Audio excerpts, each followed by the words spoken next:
Assalamualaikum warahmatullahi wabarakatuh.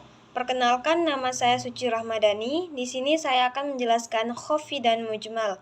Apa itu khofi? Di sini, khofi menurut etimologi yaitu bermakna tersembunyi, tertutup, tidak tampak, dan tidak jelas. Seperti terdapat dalam surat Al-Imran ayat 5, yaitu yang berbunyi, Bismillahirrahmanirrahim. Innallaha la yakhfa alaihi syai'un fil ardi wala fis sama. Yang artinya, sesungguhnya bagi Allah tidak ada sesuatu pun yang tersembunyi di bumi dan tidak pula di langit. Sedangkan menurut terminologi yaitu dalam kitab Wahbah Zuhaili yang berbunyi al-khufyi huwa ma khafiya muraduhu bi'aridi ghairi sighah la yunalu illa bit-talab, yaitu sesuatu yang maknanya tersembunyi oleh suatu rintangan selain dari rumus dan tidak dapat diperoleh kecuali dengan permintaan. Nah, jadi khofi adalah segala sesuatu yang maknanya tersembunyi atau samar bukan karena kata-katanya yang sulit, tapi karena ada hal lain yang menghalangi kita untuk langsung memahaminya. Jadi maknanya baru bisa diketahui kalau kita mencari tahu atau meminta penjelasan yang lebih lanjut. Nah, singkatnya khofi itu adalah sesuatu yang tidak langsung jelas maknanya dan butuh usaha lebih seperti bertanya ataupun meneliti agar bisa benar-benar memahaminya. Nah, selanjutnya di sini terdapat contoh lafaz khofi. Yang pertama ada contoh dalam surah Al-Maidah ayat 38 yang berbunyi A'udzubillahi minasyaitonirrajim. Bismillahirrahmanirrahim. Wasariqu wasariqatu faqta'u aydiyahuma jazaa'an bima kasaba nakalam minallah wallahu azizun hakim. Nah, yang artinya laki-laki maupun perempuan yang mencuri, potonglah tangan keduanya sebagai balasan atas perbuatan yang mereka lakukan dan sebagai siksaan dari Allah. Allah Maha Perkasa lagi Maha Bijaksana. Nah, yang kedua ada contoh yang ada dalam kehidupan kita adalah dalam ayat tentang al-sariq. Artinya jelas, yaitu orang yang mengambil harta berharga milik orang lain secara tersembunyi dan dari tempat penyimpanannya. Nah, jadi penjelasan dari contoh pertama yaitu pada ayat yang tentang hukuman bagi pencuri yaitu potong tangan baik laki-laki maupun perempuan yang mencuri. Nah, namun kata mencuri di sini tidak ada dijelaskan secara jelas atau secara rinci batasan dan syaratnya. Maksudnya ayat tersebut tidak secara menyebutkan bahwa yang dimaksud mencuri adalah mengambil barang berharga milik orang lain secara sembunyi-sembunyi dari tempat penyimpanannya tertentu. Jadi penjelasan yang termasuk perbuatan mencuri baru bisa dipahami setelah ditafsirkan lebih lanjut oleh para ulama. Nah, sedangkan penjelasan dari contoh kedua yaitu dalam kehidupan sehari-hari. Nah, terdapat pada kata asyari atau pencuri. Secara umum, orang yang disebut pencuri adalah mereka yang mengambil barang berharga milik orang lain secara diam-diam dari tempat penyimpanan. Namun, makna ini tidak langsung tampak dari lafaznya saja, melain perlu dijelaskan tambahan agar orang memahami bahwa tidak semua pengambilan barang disebut mencuri, melainkan harus memenuhi syarat-syaratnya, seperti dilakukan secara sembunyi-sembunyi dan barangnya bernilai atau berharga. Nah, jadi maksud dari kedua contoh tersebut bahwa lafaz khofi merupakan kata atau istilah dalam Al-Quran yang maknanya tidak langsung jelas dari lafaznya, sehingga membutuhkan penjelasan atau penafsiran lebih lanjut agar maksud sebenarnya bisa dipahami dengan benar.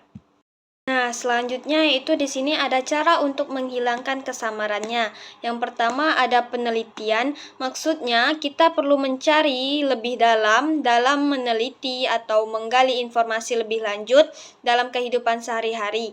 Seperti saat kita menemukan kata atau kalimat yang membingungkan, Lalu kita mencari referensi, bertanya kepada yang lebih paham, atau membandingkan dengan sumber lain agar maknanya menjadi lebih jelas. Nah, di sini yang kedua ada pengarahan. Maksudnya kita perlu mendapatkan penjelasan atau arahan dari orang yang ahli. Dalam hal ini, seorang mujtahid atau ahli hukum Islam yang punya ilmu mendalam akan memberikan penjelasan atau tafsiran yang benar. Jadi, kedua cara ini akan menghasilkan pemikiran seorang mujtahid, yaitu pendapat atau hasil ijtihad dari ahli yang sudah melakukan penelitian dan pengarahan tadi. Nah, materi selanjutnya yaitu mujmal. Apa itu mujmal? Nah, secara etimologi, ayat mujmal adalah ayat yang informasi di dalamnya disebut secara ringkas dan kolektif karena indikasi makna yang terkandung di dalamnya masih samar atau mublam atau ambigu dan memerlukan penjelasan lebih lanjut. Nah, sedangkan menurut terminologi, lafaz mujmal ini lebih samar atau tidak terang dibandingkan dengan lafaz sebelumnya. Karena dari segi siqotnya sendiri ia tidak menunjukkan arti yang dimaksud dan tidak pula dapat ditemukan qarinah yang dapat membawa kita kepada maksudnya. Dan tidak mungkin pula dapat dipahami arti yang dimaksud kecuali dengan penjelasan dengan syari atau pembuat hukum sendiri, dalam hal ini adalah Nabi. Nah, jadi yang dimaksud dari mujmal yaitu sesuatu yang disampaikan secara singkat dan umum. Jadi kalau ada ayat dalam Al-Quran yang isinya masih samar atau belum jelas maksudnya, itu disebut ayat mujmal karena disampaikan secara singkat dan tidak detail, maka butuh penjelasan lebih lanjut supaya kita paham apa yang dimaksud dengan sebenarnya. Nah, misalnya contohnya seperti orang bilang, kerjakan tugas itu dengan baik. Nah, dari kata baik itu masih umum, kita nggak tahu apa maksudnya, bagaimana, cepat, rapi, lengkap, dan kita perlu penjelasan lebih lanjut. Nah, terus sedangkan dari menurut terminologi ini yaitu lafaz mujmal adalah kata atau kalimat maknanya yang tidak jelas kalau hanya dibaca dari kata itu sendiri. Nah, kita tidak bisa langsung paham maksudnya tanpa bantuan penjelasan tambahan. Biasanya dari Nabi Muhammad SAW sebagai pembawa wahyu. Jadi kata itu bisa terlihat biasa saja, kita nggak tahu maksud sebenarnya sampai dijelaskan oleh Nabi. Karena tidak ada petunjuk tambahan atau qarinah, kita hanya bisa mengerti setelah datang penjelasan dari sumber hukum itu sendiri. Nah, contohnya terdapat dalam Al-Quran yang artinya dirikanlah sholat. Tapi bagaimana caranya sholat, berapa rakaatnya, apa saja bacaannya, itu semua dijelaskan lebih lanjut oleh Nabi Muhammad SAW dalam hadis-hadisnya. Jadi ayat itu mujmal karena kita butuh penjelasan tambahan. Nah, selanjutnya di sini apa perbedaan lafaz khafi dan mujmal? Perbedaannya yaitu bahwa lafaz mujmal tidak mungkin diketahui rincian maksudnya, hanya semata-mata mengandalkan dari melihat pada lafaznya, sebagaimana yang berlaku pada khafi. Nah, di sini adapun hukum lafaz mujmal adalah mengamalkannya sesuai yang dikehendaki oleh syariat. Nah, jadi dapat disimpulkan dari perbedaan dua lafaz tersebut, yaitu yang pertama dari lafaz khafi itu tidak bisa dipahami dari kata-katanya saja, jadi harus menunggu penjelasan dari syariat. Sedangkan dari lafaz khafi sudah bisa dipahami tapi sebagian. Kita masih butuh penjelasan untuk lebih spesifiknya. Nah, dari hukum lafaz mujmal, kita harus menjalankan. Maksudnya sesuai dengan penjelasan dari syariat agama, bukan dari sesuai pemahaman kita sendiri. Nah, selanjutnya di sini ada cara untuk menghilangkan kesamaran mujmal. Yang pertama ada upaya sinkronisasi. Artinya, mencoba untuk menghubungkan ayat atau lafaz mujmal dengan ayat atau dalil lain yang serupa atau terkait. Nah, jadi tujuannya agar maknanya jadi lebih jelas karena saling melengkapi. Contohnya yaitu kalau satu kalimat belum jelas, kita lihat kalimat lain yang berhubungan supaya bisa mengerti apa maksudnya. Nah, yang kedua di sini ada hadis, yaitu penjelasan paling utama datang dari hadis Nabi Muhammad SAW, yaitu yang menjelaskan maksud dari ayat-ayat yang belum jelas. Contohnya dalam Al-Quran hanya disebut dalam kata sholat, tapi tata cara sholat dijelaskan lengkap dalam hadisnya, mulai dari wudhunya, gerakannya, bacaannya, hingga jumlah rokaatnya. Nah, yang terakhir di sini ada tujuan-tujuan umum pensyariatan hukum Islam atau biasa yang disebut dengan maqasid syariah. Ini adalah nilai-nilai besar dalam Islam yang menjadi tujuan adanya hukum.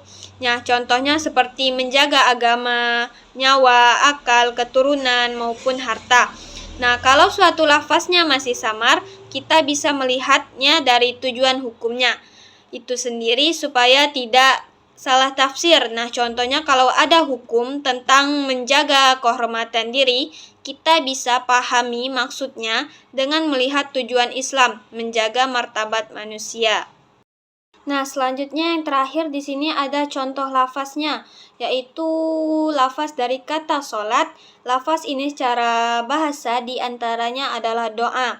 Nah, tapi lafaz sholat memiliki definisi lebih dari sekedar doa, karena lafaz itu dapat memiliki makna istilah, yaitu serangkaian kegiatan ibadah khusus atau tertentu yang dimulai dengan takbiratul ihram dan diakhiri dengan salam.